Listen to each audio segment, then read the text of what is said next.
What's up guys, it's LH with Low Tech and this is a quick review of the CHUWI Hi8 Pro Android and Windows 10 tablet. We've had this tablet for a little over a week and we've found a lot of things we like about it. It's not perfect, but for $100 it's probably one of the best values that we've ever seen in terms of what you can get for your money. So taking a quick look at the device again, for people who may have missed the unboxing, it does have an 8-inch screen. It's 1920 by 1200, so it's really nice here. There's this nice little metal bezel, goes all the way around.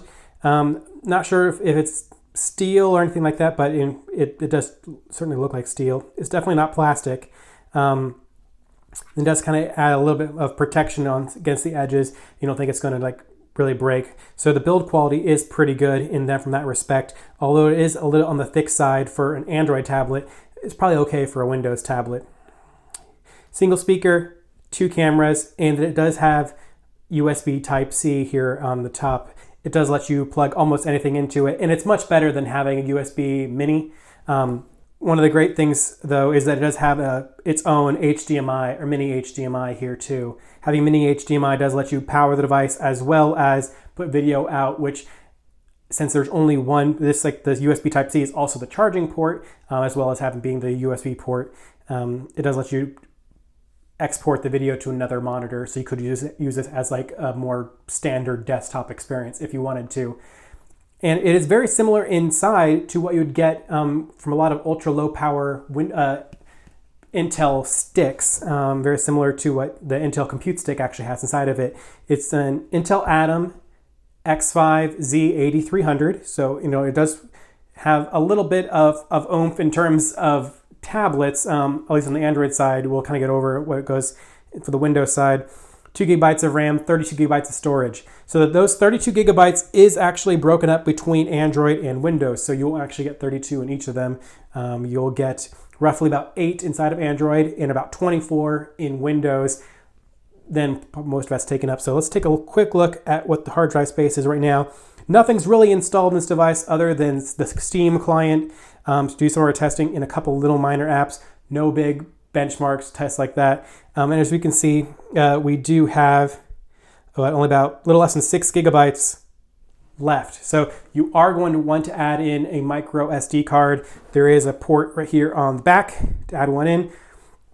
You will need to either format that in a way that you can see the files on Android and on Windows. No real way to, it'd probably be better to actually format them in half and have, part of her Windows, part of her Android. That way you can install the Android apps, not worry about having to, possibly delete things in Windows. That's the way I would do it, but you could technically have as the storage solution for both operating systems here. In terms of screen, that's one of the things we usually see Chinese manufacturers, or I guess more like non-US centered Chinese manufacturers, kind of skimp on, is the screen in order to get to a cost. $95 is a pretty low cost, but the screen on here is probably one of the best we've ever seen in a tablet under $200.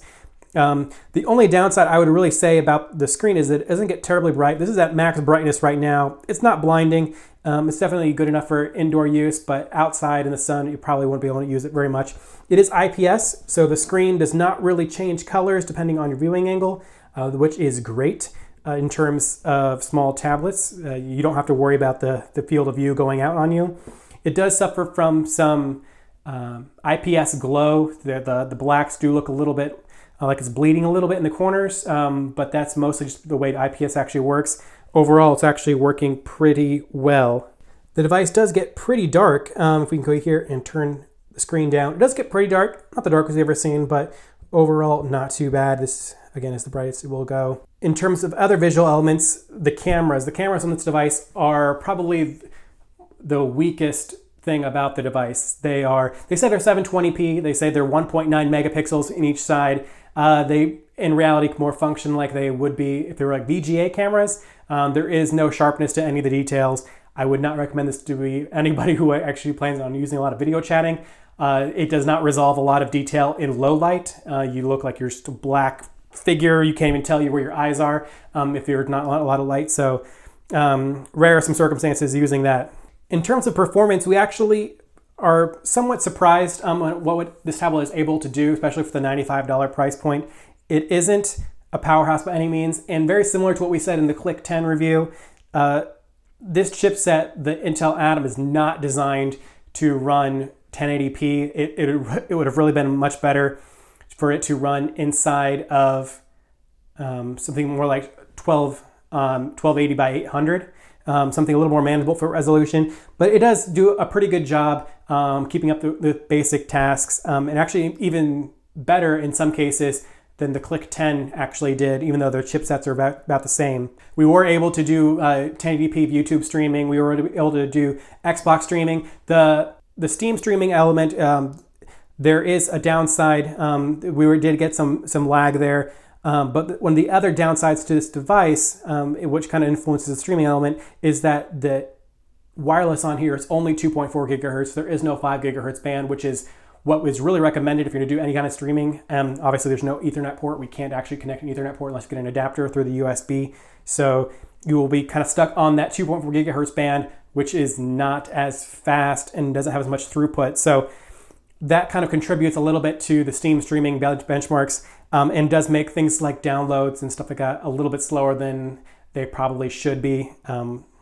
We'll have some benchmarks kind of showing you what the speed result tests are compared to some other devices in some upcoming videos, but it's not something that you should ever think that, will handicap this device and what it can do. It's $95. It only has 2.4 gigahertz. I mean, it's not necessarily the blackest of marks against it. So the sound on this device, there is only one mono speaker, and it is also a very weak spot in the tablet. So cameras and speaker, which it's a tablet. Neither one of them you shouldn't really be listening to this as a speaker. You shouldn't really be using this as a camera. So it kind of makes sense, but it is still on the teeny side.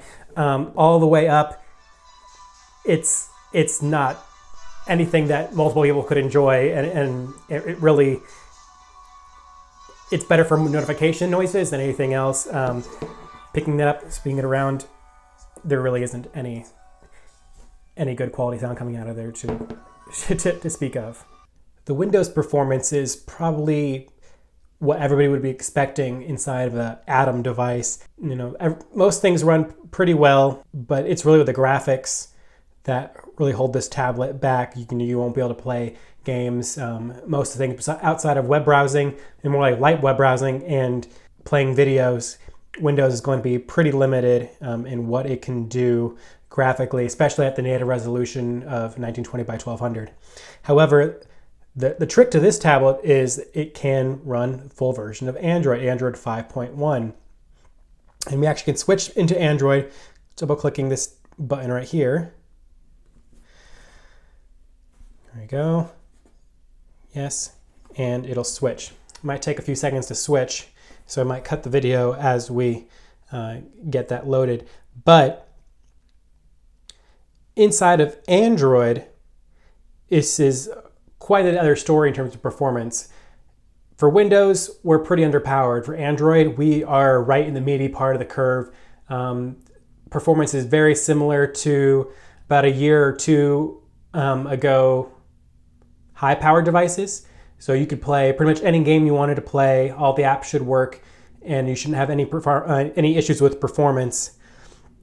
The biggest limiting factor inside of Android would be it is an Intel chip, as you can see here. Some apps don't play as well with Intel. It's much better than it used to be, especially even a year ago. So I haven't had any app compatibility issues, but it is something to be aware of. But as you can see, it's already loaded. I mean, it didn't even need to do a break. The performance, though, in Android is right where everybody should need it to be. So it's not going to break benchmark records, but it is definitely right up there in, for performance, especially under $100, even under $200. One of the best-selling tablets in the under $200 market right now is the Lenovo A10. We had an app crash. That's something else we will talk about in a second. This is one of the boot screens you can get to if you ever see Android and Windows here. Up is for Android, down is for Windows. We'll press up, go back into Android. One of the best-selling app tablets under $200 is one of the tablets we've actually reviewed here, which is the Lenovo Tab 2 A10. And it's a great tablet. The screen resolution's the same as this one, 1080p. and it's I believe it's octa-core, even it's quad-core. The performance there is fine, but it is a budget tablet. The performance here is like less than half of what it is in this tablet here. And that's $80 more expensive on average. So for the price, this is probably the most powerful Android tablet you can get, or devices like this. There's a lot of Chinese manufacturers that make very similar tablets. One of the downsides with it being an Android tablet from a Chinese manufacturer is going to be updates in the future. So there has been some BIOS updates since this tablet came out, and this is a pretty recent tablet. There is an older version that runs just Windows. This one runs Windows and Android, so make sure you don't get those confused. But getting those updates is not as reliable as I would like. This is Android 5.1, so it's not the newest version already, but I don't expect it to get anything newer. Most likely, I wouldn't expect it to get any more updates in terms of that. But even for those updates, if they were to come out, if you actually go to the company's website, all their links are by Dropbox, and those Dropbox links break all the time. It's because they're using like the cheapest account and trying to, let you download gigabytes of files. So it's really not ideal in terms of supporting a community.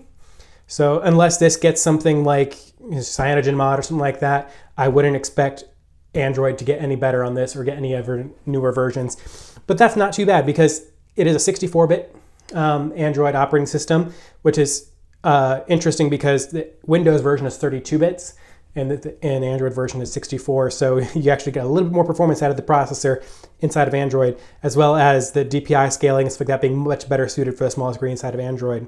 And even things like the Windows key button here, that does operate the home button just like you would expect inside of Windows. So everything still works, hasn't been any problems.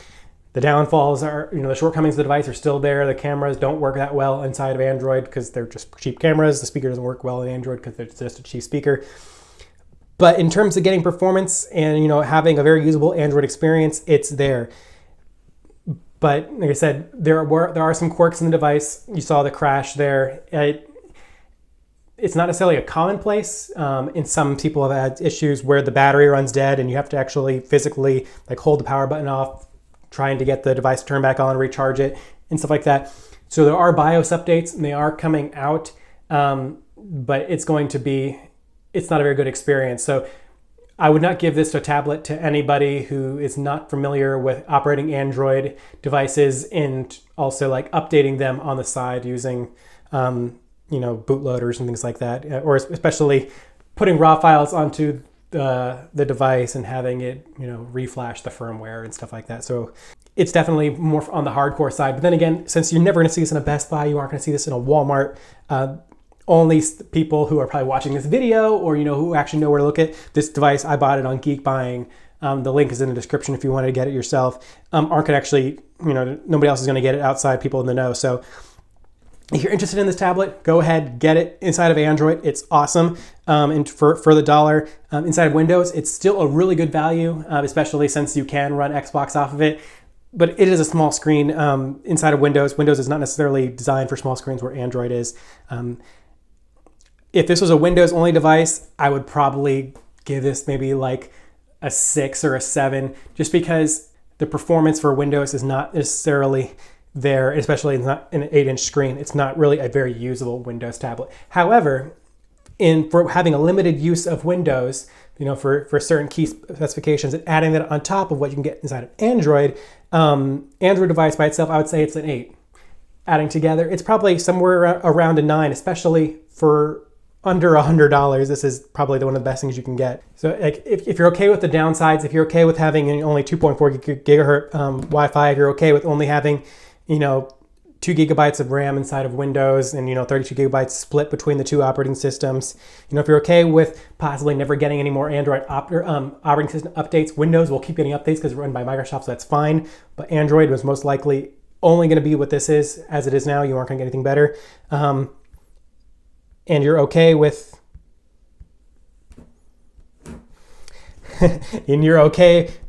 in some cases, getting issues like this. This is actually interesting situation because I've never actually had this device freeze up on me like this. Some people have had it, and it's freezing up in the review right now. So make sure you get this thing updated. Honestly, I have actually had a hard time getting this updated because the links from the manufacturer have been down, although they say they fix a lot of these issues. So if you can get those updates and you can fix these things, it's probably a better tablet. But if you're not okay with monkeying around with the internals, with the the low level software of this device, I would stay pretty far away from this tablet. But for $100, it's an easy impulse buy for people who want to experiment a little bit and really get the best bang for their buck.